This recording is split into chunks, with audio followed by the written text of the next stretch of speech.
Every year, millions of Americans disappear into the wilderness and come back out.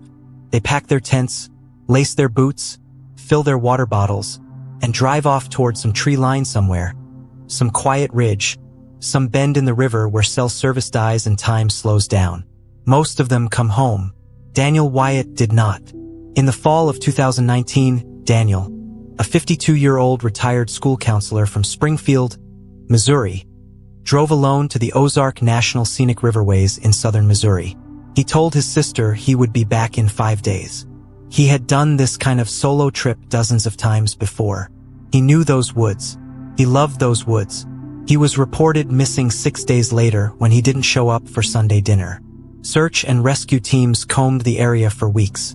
Volunteers, dogs, helicopters, nothing. And then the search was officially suspended. 2 years passed. 2 years of silence, of grief, of his family slowly learning to live with the absence of an answer.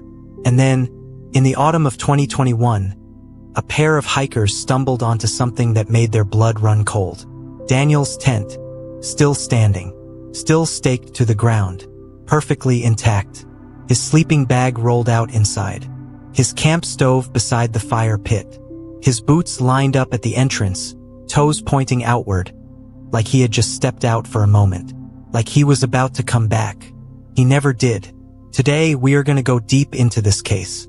Not just the surface facts, but the geography, the psychology, the bureaucratic failures, the cold case patterns, and one final detail that the family still cannot explain. A detail that has never been fully addressed publicly. Stay with me. If you are here for the first time, help me show that these tales matter by subscribing to this channel. Now, let's continue. Let's start with what you might already know or what you've probably heard before, because it matters to understand why this case seems so straightforward at first, and why investigators initially weren't alarmed. People go missing in national parks and wilderness areas every single year. It is tragically common. The National Park Service reports thousands of search and rescue operations annually. The Ozarks, specifically, are a high-incident area. Why? Because they are deceptively beautiful. If you've never been to the Ozarks, picture this. Rolling limestone bluffs draped in oak and hickory, rivers the color of jade running through narrow valleys, caves, hundreds of them, honeycomb through the bedrock beneath your feet. The land looks gentle, pastoral, manageable, like something painted on a calendar. But the Ozark wilderness is not gentle. The terrain is irregular and disorienting. The hills all look the same. Elevation changes come suddenly. Fog rolls into the hollows at night so thick you can't see your hand in front of your face. Cell service? Nearly non-existent across tens of thousands of acres. The rivers, particularly the Current and the Jack's Fork, can flash flood with almost no warning. Water levels can rise 8 feet in under an hour after heavy rain upstream. So when Daniel went missing, the initial response from authorities was, unfortunately, routine. A solo hiker, middle-aged, remote area, no emergency device on him, no spot tracker, no satellite communicator. The early assumption, he fell. He got turned around. The river. That assumption would be challenged in ways no one expected. Search and rescue, when they arrived at Daniel's registered campsite, found something that immediately complicated the he got lost theory. His camp was immaculate. His food supply, a 5-day supply partially consumed, was neatly organized in a bear canister. His journal was on the picnic table. His vehicle was in the lot, locked. His wallet and identification were in the glove compartment. He had his day pack with him, water, a compass, his reading glasses, and a small first aid kit, but he had left virtually everything else behind in perfect order. That last part is standard enough. Day hikers leave base camp all the time. What is not standard is what came next, or rather, what didn't. He simply never came back. Here is where this story starts to diverge from the thousands of other wilderness disappearances that fade quietly into statistics. Daniel Wyatt was not the type of person who disappears. I want you to understand what I mean by that because it's a loaded phrase. It's what families always say, isn't it? He was careful. She knew what she was doing. They weren't reckless. And sometimes that's denial. Sometimes that's grief speaking. But in Daniel's case, the evidence supports it. He was a trained wilderness first responder, a certification he had maintained for over a decade. He had solo camped in the Ozarks more than 40 times over 30 years. He kept a meticulous camping log, which his sister provided to investigators. The entries show a man who tracked weather patterns, mapped his daily hiking routes the night before, and always told at least 2 people exactly where he was going and when to expect him back. He had done everything right. His journal, recovered from the campsite, offers the last known record of his state of mind. His sister allowed investigators to review it, and according to the case file, portions of which have been obtained through public records requests by independent researchers. His entries up to the day before his disappearance were entirely normal. Plans for a morning hike to a nearby overlook he had visited before. Notes about a great blue heron he'd seen on the river. Observations about the color of the leaves. Nothing alarming. Nothing that suggests he was planning to go far or to leave. The hike he described in his last entry, about 4 miles round trip to Pooltide Overlook, was a trail he knew well. A trail he had done before. In good conditions, an experienced hiker completes it in under 3 hours. He had left camp at approximately 7:30 in the morning, based on witness accounts from a couple camped nearby who exchanged brief pleasantries with him. He was never seen again. Now, here is the first thing that most coverage of this case glosses over. The search was inadequate. I say that not to condemn the individuals involved. Search and rescue volunteers are heroes, full stop.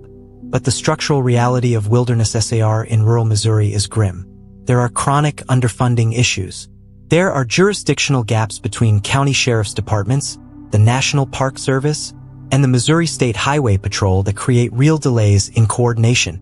In Daniel's case, a full 72 hours passed between when he was reported missing and when a coordinated multi-agency search actually began. 72 hours. In October, in the Ozarks, the window for survival narrows dramatically in that time. And critically, the window for finding physical evidence before weather, wildlife, and terrain obscure it narrows even faster. His family pushed hard for an extended search. They hired a private search firm. They organized volunteer ground teams. They contacted the FBI, who determined it did not meet the threshold for federal involvement at that stage. After 3 weeks, the official search was suspended. The file was left open as a missing persons case. It has never been closed. 2 years later, October 2021, 2 hikers, a married couple from Kansas City who asked not to be named publicly, were doing a multi-day backpacking trip in an area roughly 2.3 miles from Daniel's original campsite. They had gone off-trail to reach a known but unofficial camping spot near a creek bend that only locals and experienced hikers know about. And they found the tent. Now, let me paint you a picture of what they found because the details matter enormously here. The tent was a REI Half Dome 2 in the color spruce green, matching the description in Daniel's missing persons report, which his sister had shared widely on social media. It was staked to the ground. The stakes were still set. The rain fly was on. The zipper was closed. Inside, Daniel's sleeping bag, unrolled. A small pile of personal items, a headlamp, a book, an Elmore Leonard novel, dog-eared, lip balm, a water filter hanging from a loop near the door. His camp journal, a second one, different from the one found at his main campsite, with entries dating through the 3rd day of his trip. But here is the thing that stopped the investigators cold when they finally processed the scene. This location was not on Daniel's registered itinerary. It was 2.3 miles from where he was supposed to be camped. In rough terrain, off-trail, that's a significant distance. It suggests he had moved his camp or set up a second camp without telling anyone. And the journal entries at this second site pick up where his main site journal left off, suggesting he was here intentionally, not accidentally. Why would he do that? That question has no clean answer. And the answers that have been proposed, all of them, are unsettling in their own different ways. Theory 1, he was seeking solitude. Daniel's sister mentioned that he had been going through a difficult period. The first anniversary of their mother's death had just passed, and he had taken the loss hard. It's not outside the realm of possibility that he sought out a more remote, isolated spot to grieve privately. This theory is compassionate and plausible. It also raises the question of his mental state in ways his family has found painful. Theory 2. He discovered something. The area where the tent was found is within proximity of several informal trails used by locals, including some with less than legal purposes. The Ozarks have a long and complicated history with isolated land and what happens on it. Law enforcement, when pressed, has neither confirmed nor denied whether this area was known to them for any particular reason. Theory 3, and this is the one that keeps certain researchers up at night, the tent was moved there after Daniel disappeared. Not by Daniel, by someone else. The tent showed no signs of animal disturbance. In 2 years in the Ozark wilderness, not a single predator had investigated it. No chewing on the fabric, no claw marks, no evidence of curious raccoons or possums. Wildlife experts consulted by independent researchers found this statistically unusual, though not impossible, depending on the specific microclimate of that location. But here's what is harder to explain. The tent stakes, the metal ground anchors, were correctly angled. They weren't haphazardly driven in. They were set the way an experienced camper sets them. Angled back at 45 degrees for maximum hold, with the pull direction matched to the guy lines. That level of precision is either Daniel's work, which means he intentionally set up a second camp, or someone else's. Someone who knew what they were doing. Why does that detail matter? Because if Daniel set it up, it confirms intentionality. He wasn't fleeing. He wasn't disoriented. He was camping deliberately in a hidden location. And then something happened to him there. If someone else set it up, that opens a door nobody in this story wants to walk through. All right, you've stayed with me this long. This is where we go to the bottom. There is a pattern in wilderness disappearances, documented, studied, and deeply controversial, that a retired law enforcement officer named David Paulides has spent years cataloging. His work, which he calls Missing 411, identifies clusters of disappearances in and around national parks and wilderness areas that share unusual characteristics. The victims are often highly experienced outdoors people. Their remains or belongings are found in areas that were already searched, and there are frequently inexplicable details that defy standard explanations. Daniel's case appears in the research community that follows this work. And I want to be very clear here. I am not endorsing any supernatural explanation. I am not going where some corners of the internet have gone with these cases. What I am saying is that the structural anomalies Paulides identifies, inadequate searches, jurisdictional gaps, cases that fall through bureaucratic cracks, inexplicable evidence placement, are real, documented, systemic problems with how wilderness disappearances are handled in this country. And Daniel's case has several of them. But here is the detail. The one at the very bottom. The one I have been building toward. When investigators processed the second campsite, the hidden tent, they found Daniel's second journal. As I mentioned, it contained entries through the third day of his trip. 3 entries. Observations about the terrain, notes about what he had seen on the hike in. The final entry ends mid-sentence. Not mid-paragraph. Mid-sentence. The sentence reads, "Something keeps coming to the edge of the tree line at dusk. Not a deer, wrong shape and too still, just standing there watching and then the page ends. The next page is blank." Investigators noted this in the case file. It was not widely publicized. Daniel's family became aware of it when a researcher shared the public records documents with them. His sister has said publicly that she has no explanation for it, and that it has changed the way she thinks about what happened. What was he watching? What was watching him? The explanations range from banal to harrowing. He could have been describing a black bear, common in the Ozarks, often still and watchful at distance. He could have been describing another person, a hunter, another hiker, someone with no connection to his disappearance. He could have been tired and startled by a shadow, or something drew him out of that tent after dark, in an area no one knew he was in, and he was never found. His remains have not been recovered. Not a single bone, not a shred of clothing, not his day pack. 2 years of exposure in a wilderness where black bears, coyotes, and vultures all process organic material, and nothing. Not one trace of a human being. Forensic anthropologists will tell you that remains can be incredibly difficult to find in dense forest. That is true. That is undeniably true. But they will also tell you that zero trace over that time frame in an area that size, while statistically possible, sits at the far edge of the bell curve. The case remains open. The family has not given up. And the tent, cataloged, photographed, preserved as evidence, sits in a storage facility outside of Salem, Missouri, still staked as if someone might need it. Let's come back up for air. We started with a man who went camping.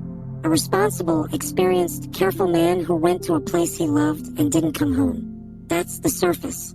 That's the tragedy that millions of families live with every year in this country. But now we know more. We know the search was delayed and under-resourced.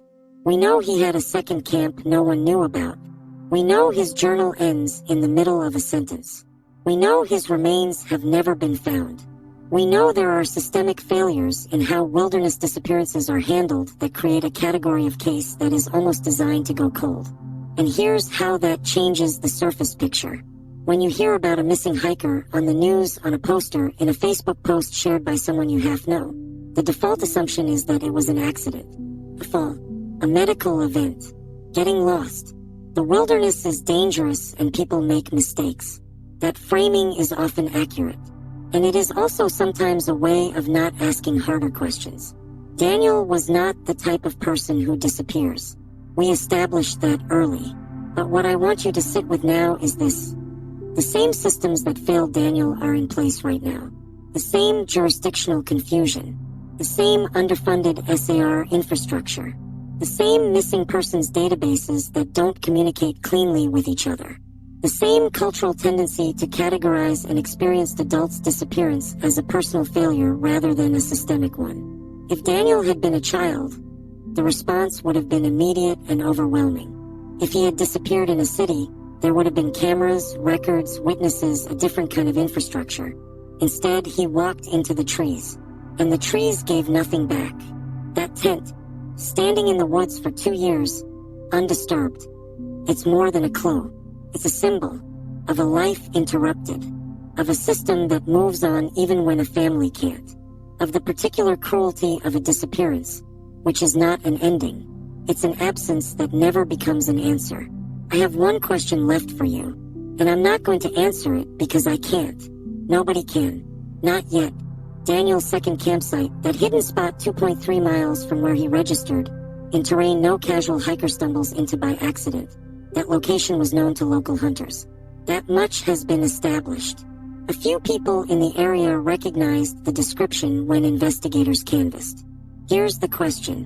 One of those local hunters, a man in his late 60s who has lived in that county his entire life, told investigators, during a voluntary interview conducted 2 months after the tent was found, that he had seen a camp in that location before, not just once.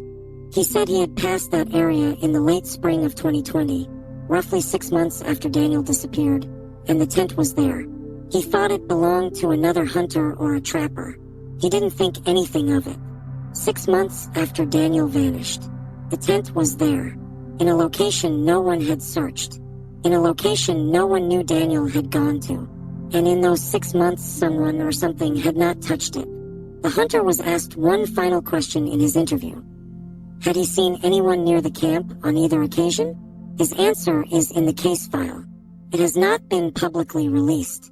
Daniel's sister has seen it.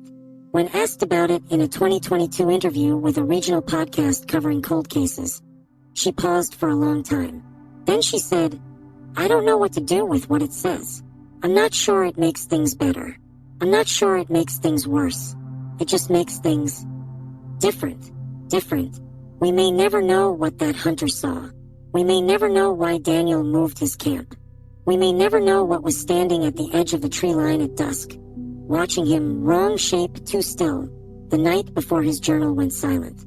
What I know is that somewhere in the Ozarks, there is a campsite that was perfectly maintained for 2 years, as if the man who set it up was just about to walk back out of the woods and finish the sentence he started. He hasn't. Not yet. What do you think that hunter saw? Drop your theory in the comments. And if this story stayed with you, share it with someone who needs to hear it.